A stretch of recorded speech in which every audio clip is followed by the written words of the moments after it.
ojja kuddamu ebibi byo byokoze obyeddiramu bano abakuwagira bowagira tebagenda kubeera naawe. So oba oli wa NRM oba oli wa NUP tugoberere amateeka ate tuwa abantu abakulu ekitiibwa. Nabadde jjo nga ndaba nga tonakasembyayo nabadde ndaba jo TikTok nga ndaba abavubuka bali London bakoze backdrop bagamba Katikkiro nti gwe wotaleeta kabaka wano nenga abamu nayogerako nabo omu bamuyita Kojja Omugezi nemugamba nze Ssaabasajja manyi ali Bulaaya waali wajjanjabirwa nayogeddeko n'omuntu gyali mulamu nagamba mwamuwamba ali Kisozi nengamba naye bavubuka mmwe nagamba Katikkiro tukwadde ennaku 2 Ssaabasajja n'agenda e Namibia Moodland ensi yonna ezimanyi tulina Safari Park Moodland ali mu kuwumula ne bakola ekifaananyi nti twabagambye mulaba waali. So obwononefu bavubuka tukuume emirembe tubeere bampisa tuwa abakulu mu gavumenti ne mu Bwakabaka ekitiibwa n'abakadde nsembyeyo kano nkuddiza abantu bano ku nsonga kiza bw'oba osobola leeta ku bifaananyi ebyo kuba waliwo ekiba passived mu bantu. Abaana bano babakwata nga bambadde engoye emmyufu n'obukofiira ne babagamba nti uniform ezefaananyiriza ez'amagye naye at the same time ezo zibakwasa naye ate tetuyinaayo military section yonna eyambala bwetyo naye ate ne tulabawo abamu abambadde full military attire nga bambalidde ddala ng'ez'amagye naye nga bamanyiddwa nti bawagira kibiina kyewagayo kyowagira ekiri mu buyinza. Oyo waaki oyo kati oyo waaki lindako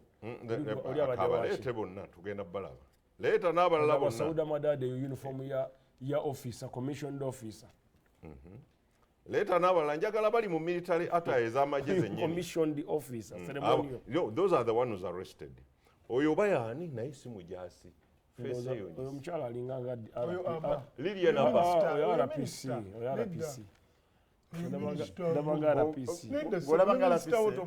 amaaso tegakyalaba bulungi RPC balamu tokyalaba bulungi oyo mwenda abo bali mukomera abo omanyi konsaani y'abantu kati nojja n'okwata ate atunga nalaba mwanyinaffe Kasarina Kusaasira ng'ali mu uniform y'amagye Lilian Abba ali mu uniform y'amagye Andrew Mwenda ali mu uniform y'amagye Alien Skin ng'ali mu uniform y'amagye ezimanyiddwa ez'amagye g'eggwanga Alien Skin wanuupu aliwa kati balamu oli mu kuzanya politics ate nga tuli wano ng'oli minister naye okay you can take it. President Kiyinza omulabisa obubi nti abawagira ye ne bwe bambala ezimanyiddwa ez'amagye agali mu service tebabakwata naye abambala emyufu Lilian yeetonda omubaka w'ekitugumu kati minister yeetonda olw'ensobi gye yakola n'agamba tajja giddamu era ne Andrew Mwenda nzijukira bulungi yeetonda era nsaba abavubuka wa can we ask abaana bwe bakwata beetonde era by the way waliwo kisigenda kwogera ku mpewo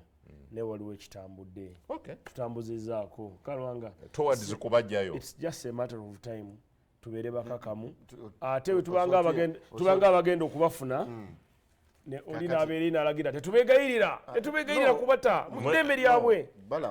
Leka Dr. Hillary ayogereko asirise nnyo saagala obeere big talker ekyabakwasizza omuvubuka akola bizinensi ye just business yatunga engoye ekimukwasa omutwalo musiko mubuzeewo kiki era yabagwa wa Kisanja Dr. Hillary obiwulidde byonna kati mwababiri ono minisita gw'oli wa State House akati abatulaba amala okubakubya kuwogera minisita alina programu zinnyingi kyenawadde